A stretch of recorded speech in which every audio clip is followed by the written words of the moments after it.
Motivational story प्रेरक कथाएं। Hello India, hello India. बड़ों को ढेर सारा प्रणाम, छोटों को ढेर सारा प्यार और मेरे सारे सब्सक्राइबर कैसे हो आप सबको ढेर सारा Ram Ram. Welcome back to my YouTube channel Simi की डायरी ऑफिशियल में आप लोग का ढेर सारा स्वागत है। गणपति बप्पा मोरिया। दोस्तों, एक कहानी सक्की औरत मैं आज आप लोगों के समक्ष लेके आ रही हूँ और संसार के ताने बाने से इसे लिया है। तो जो नहीं जान रहे हैं कि संसार के ताने बाने क्या है, तो मैं आप लोगों को बता दूं कि संसार के ताने बाने मैंने एक रखा है हेडिंग, और उसमें बहुत सारी कहानियां हैं और वो सारी कहानियां मैंने सिमी की डायरी में भी और सिमी की डायरी ऑफिशियल में भी डाल के रखा है। और ये जो है सक्की औरत, ये मैंने आजकल में लिखा है, तो सोचा कि चलिए संसार के ताने बाने से एक स्टोरी और आप लोगों के समक्ष रख दूँ। दोस्तों, संसार के ताने बाने का मतलब होता है कि हम लोग जो ज़िंदगी में जीते हैं उसमें जो उठक पटक चलते रहती है, दैनिक चर्या में जो इंसान को भोगना पड़ता है, जो कष्ट होता है। कोई भी इंसान परफेक्ट नहीं होता है, हर किसी में कुछ ना कुछ गुण अवगुण होता है। तो उसी को इंगित करते हुए इंसान को किस तरह से घर का, परिवार का या समाज का सामना करना पड़ता है और उसका लोग किस तरह से उसके साथ व्यवहार करते हैं, उसमें किस तरह से तालमेल बैठता है। इंसान जानते नहीं है कि उसमें ऐसा गुण या अवगुण क्यों आया, वो ऐसी क्यों है या काहे है, और बिना मतलब का उसके साथ गलत व्यवहार करते हैं। तो इसी सब चीज़ को दर्शाते हुए मैं एक कहानी आज आप लोगों के समक्ष रख रही हूँ और इसका शीर्षक मैंने रखा है सक्की औरत। तो चलिए अब स्टार्ट करती हूँ। देखिए कैसा लगता है। प्लीज़ सब्सक्राइब कीजिए, लाइक कीजिए, शेयर कीजिए और मेरी थोड़ी सी मदद कीजिए। तो चलिए अब मैं रखती हूँ सक्की औरत। दोस्तों, एक गांव में एक औरत रहती थी। एक गांव में एक औरत रहती थी। उसे एक बहुत ही बुरी आदत थी और वो आदत थी शक करने की। उस औरत का नाम राधा था। उसे शक करने की बीमारी बचपन से ही थी, मतलब पूरे बचपन से नहीं, थोड़ा किशोरावस्था से आप कह सकते हैं। तो उसे शक करने की बीमारी जो है सो किशोरावस्था से ही थी और अब जैसे जैसे उम्र बढ़ रही थी उसकी ये बीमारी भी बढ़ती जा रही थी। घर परिवार की तो छोड़ो, गांव समाज वाले भी उससे खार खाते, दूर दूर रहते। उसके ढेरों किस्से मशहूर हो गए थे। बहुत लोग तो उस गांव का नाम ही सक्की गांव रख दिया था। वो कहते हैं ना कि एक गंदी मछली सारे तालाब को गंदा कर देती है। कुछ ऐसा ही इस गांव माधोपुर के साथ हुआ था। कहाँ पहले लोग उस गांव का नाम इज्जत से लेते थे। लेते भी क्यों नहीं, हमारे कान्हा माधव के नाम पे जो था माधोपुर। राधा भी बड़ा प्यारा नाम है, पर उसके शक की वजह से उसका नाम भी बदनाम हो रहा था। सभी कहते थे इसका नाम बदल दो, ये राधा देवी नहीं सक्की देवी है। जब तक राधा छोटी थी बापू दुलार से उसे जासूस बेटी कहते।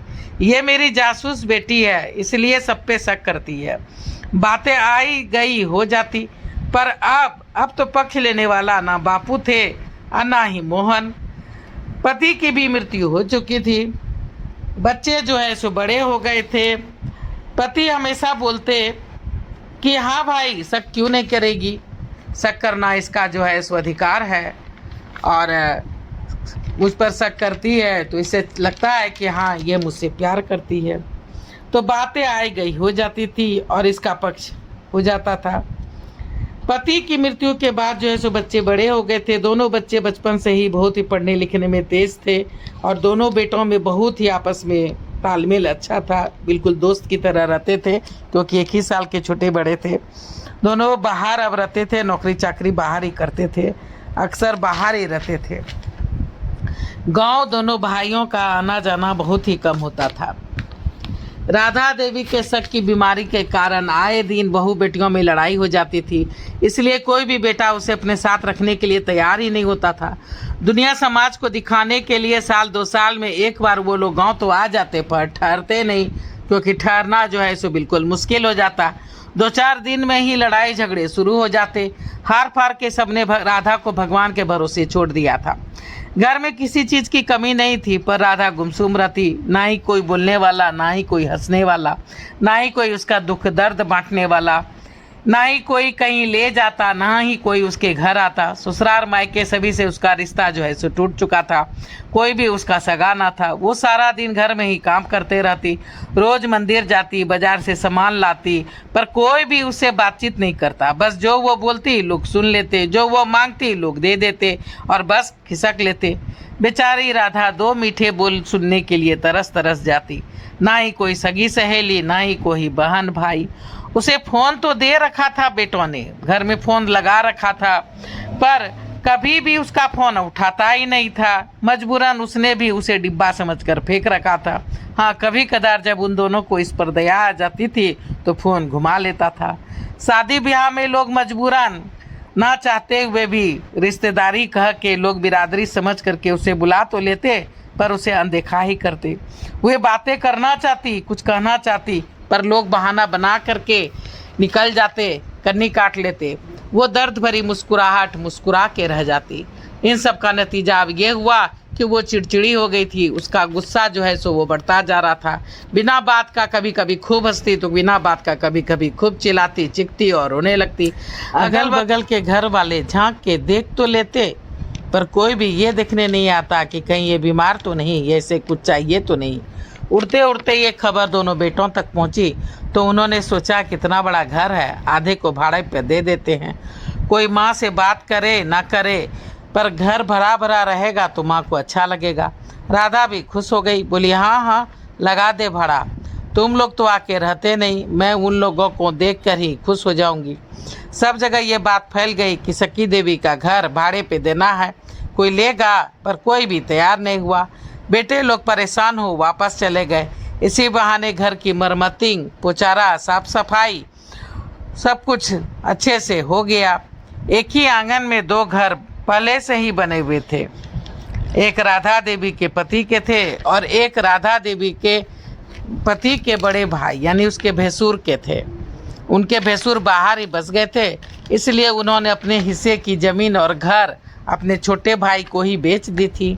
इसलिए अब वो दोनों घर मोहन जी ने खरीद लिया था, अपने दोनों बेटे का सोच करके। एक हिस्सा में राधा देवी रह रही थी और दूसरे का साफ सफाई करके उसमें ताला लगा दिया था। एक दिन अचानक किसी ने दरवाज़ा खटखटाया।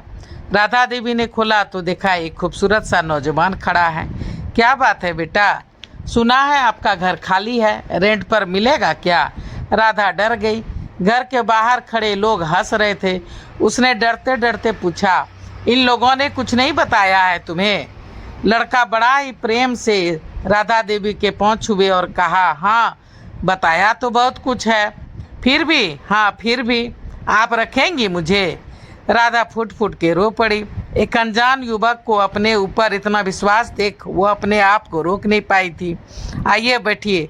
उस युवक ने उसे बैठाया, फिर किचन में जा करके एक बोतल पानी और 2 गिलास लेते आया और उसे दिया कि ये लीजिए पीजिए। राधा बोली, पानी तो मुझे पूछनी चाहिए थी तुमसे, ये क्या, मैं अपने लिए भी तो लाया हूँ, आप भी पीजिए, मैं भी पीऊँगा। पानी पीने के बाद युवक ने बाहर में खड़े सभी लोगों को डांटा, ये क्या, यहाँ कोई तमाशा हो रहा है क्या? आप लोग अपने अपने घर जाइए। भीड़ धीरे धीरे छट गई थी।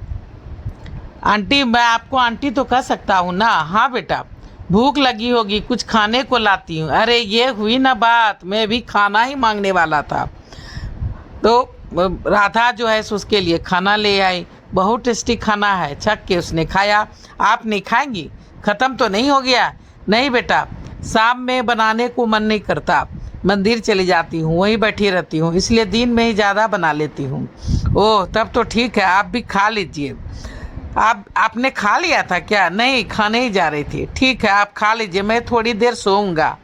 ठीक है, यही तो बड़े बड़े कमरे हैं मेरे बेटों को, रोज़ साफ सुथरा करती हूँ, अचानक आ धमकते हैं ना, इसलिए यहीं सो जाओ। युवक जो है सो घोड़े बेच करके सो गया।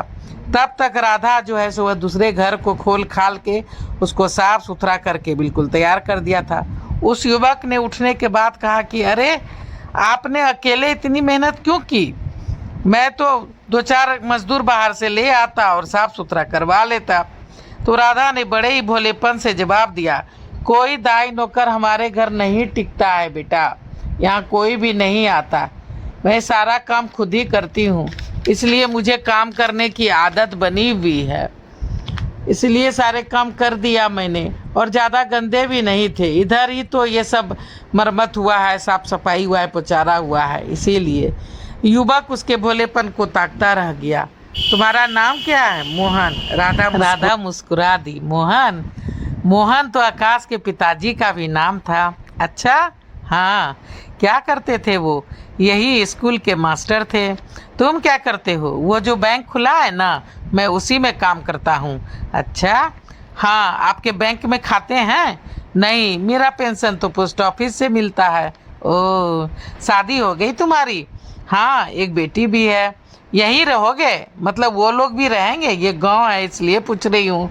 हाँ, हम दोनों साथ ही रहते हैं। मेरा गांव में भी ट्रांसफ़र होता रहता है, इसलिए बेटी को हॉस्टल में रखा है। पढ़ाई का हर्जा होता है ना, इसलिए। मैंने फ़ोन कर दिया है, 1-2 दिन में नीता सामान लेकर के आ जाएगी। मैं बैंक चलता हूँ आंटी, बहुत सारे काम हैं। हाँ ठीक है। 1 सप्ताह के अंदर ही नीता सारा सामान लेकर आ गई थी। घर अब घर लगने लगा था। राधा के बेटों को भी इसकी खबर मिल गई थी। सभी बहुत ही खुश थे। चलो अच्छा हुआ। भाइयों ने तय किया कि पैसा माँ ही रखेगी। वैसे भी 5 बीघा खेत था, अनाज पानी तो आते ही थे, साथ में कुछ पैसे भी आते थे, और साथ में पिताजी का पेंशन भी था। इसीलिए किसी चीज़ की माँ को दिक्कत नहीं है। आकाश और आवाज। राधा बोलती, ये क्या नाम हुआ? पर मोहन हंस पड़ता। आकाश और आवाज, यही नाम थे उसके बेटों के।